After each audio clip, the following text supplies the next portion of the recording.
Assalamualaikum warahmatullahi wabarakatuh. Perkenalkan, kami dari kelompok 1 Biologi kelas 1A Program Studi S1 Farmasi Institut Kesehatan Helvetia Medan. Di sini kami ingin mempresentasikan hasil diskusi kelompok kami mengenai virus. Sebelum itu, saya akan memperkenalkan anggota-anggota kelompok kami. Yang pertama, saya sendiri, Bunga Olvadeska Siregar sebagai moderator. Selanjutnya, teman saya Aidil Fitriani sebagai penjelas pertama, Bunaya Fathiah sebagai penjelas kedua, Astri Indrayani Tobing sebagai penjelas ketiga, Beli Vinto Zaluku sebagai penjelas keempat, Akbar Maulana sebagai penjelas kelima, dan yang terakhir, Adib Ihsan Alfarizi sebagai penjelas keenam. Baiklah, masuk ke materi pertama akan dijelaskan oleh Aidil Fitriani. Kepada teman kita dipersilahkan. Baiklah, saya akan menjelaskan apa itu virus. Virus adalah parasit berukuran mikroskopik yang menginfeksi seluruh organisme biologis. Virus bersifat parasit obligat. Hal tersebut disebabkan karena virus hanya dapat berreproduksi di dalam material hidup dengan menginfeksi dan memanfaatkan sel makhluk hidup. Karena virus tidak memiliki perlengkapan seluler untuk berreproduksi sendiri. Biasanya virus mengandung sejumlah kecil asam nukleat, DNA atau RNA, tetapi tidak kombinasi keduanya. Yang diselubungi semacam bahan pelindung yang terdiri atas protein, lipid, glicoprotein, atau kombinasi ketiganya.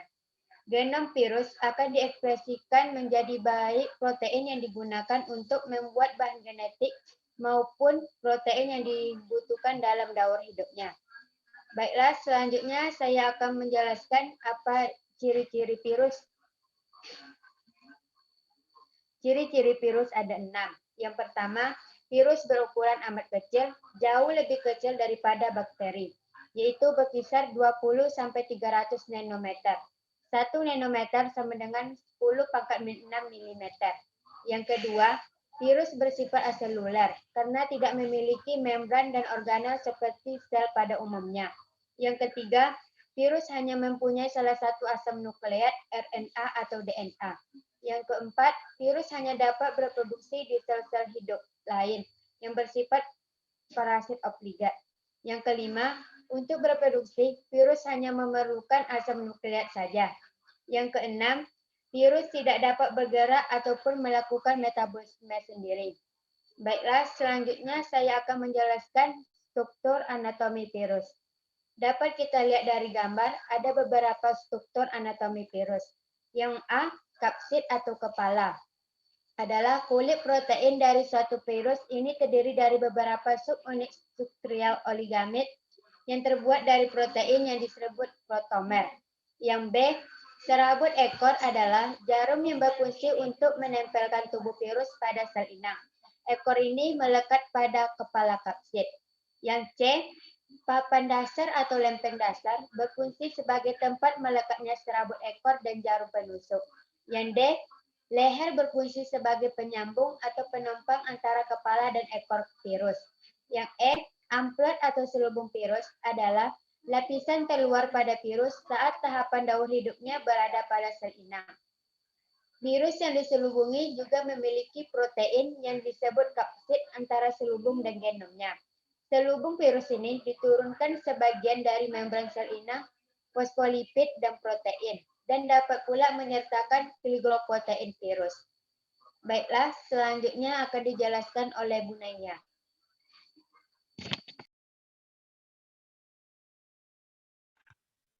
Baik, di sini saya akan menjelaskan tentang isi tubuh virus.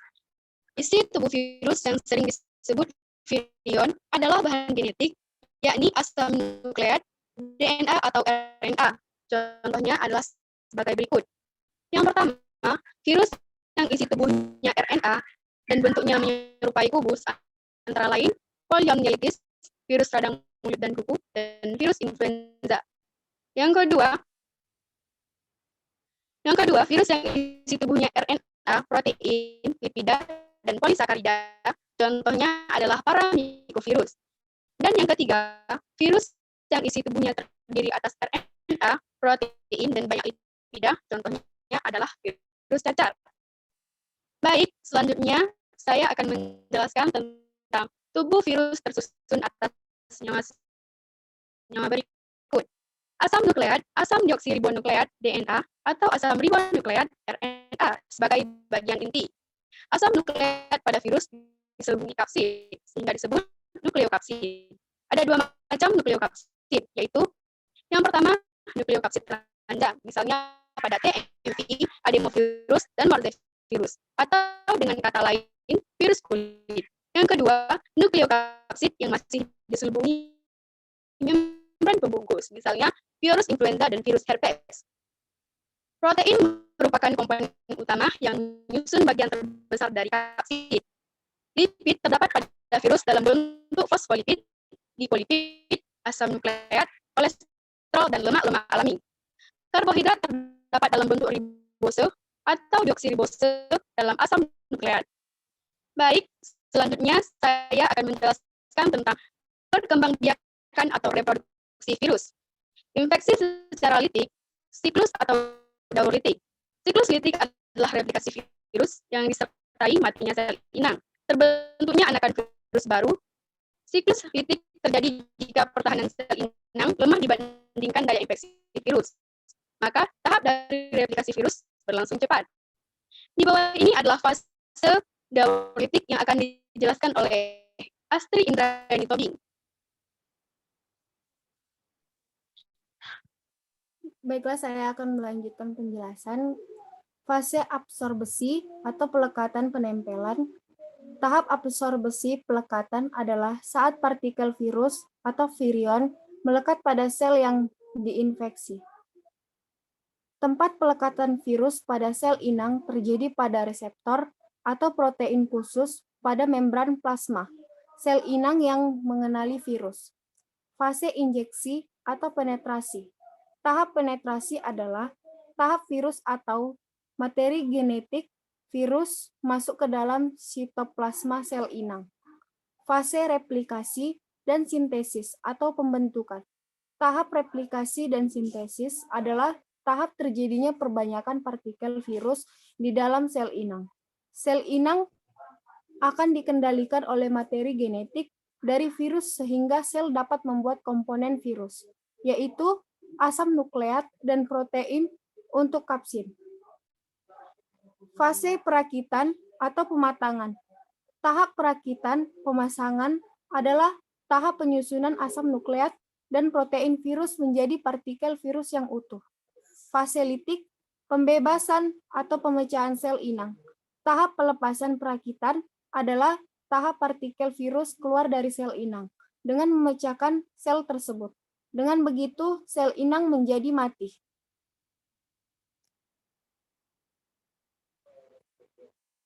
Infeksi secara lisogenik atau siklus atau daur lisogenik.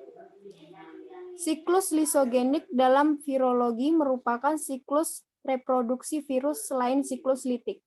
Tahapan dari siklus ini hampir sama dengan siklus litik. Perbedaannya yaitu sel inangnya tidak hancur, tetapi disisipi oleh asam nukleat dari virus. Tahap penyisipan tersebut kemudian membentuk provirus. Fase absorbesi dan infeksi. Virus VEC atau PEC menempel di tempat yang spesifik pada sel bakteri. Fase penetrasi, DNA virus masuk ke dalam sel bakteri. Fase penggabungan, DNA virus bergabung dengan DNA bakteri pembentukan profek.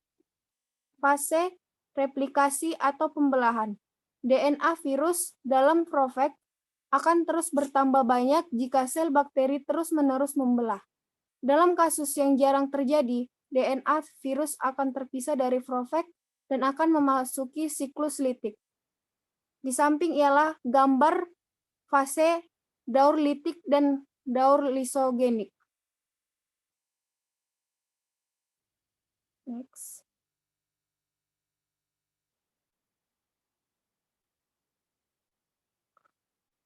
Klasifikasi virus.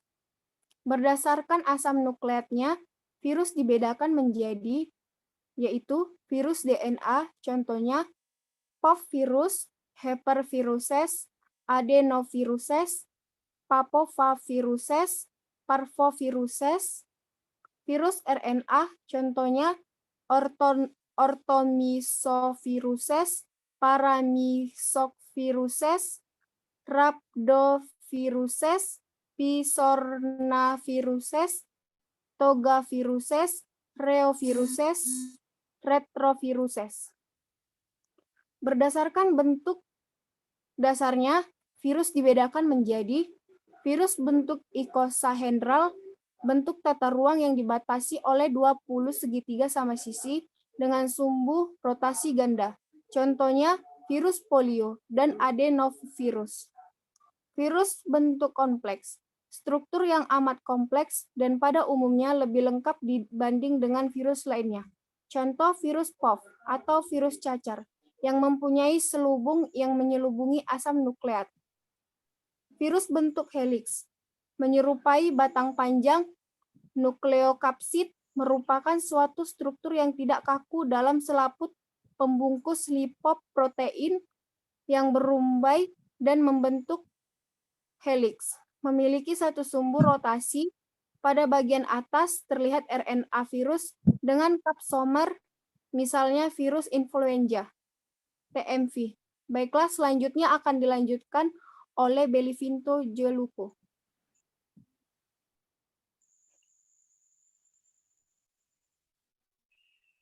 Baik, lanjutan penjelasan dari berdasarkan jumlah kapsomernya, virus dibedakan menjadi 5. Yang pertama, virus dengan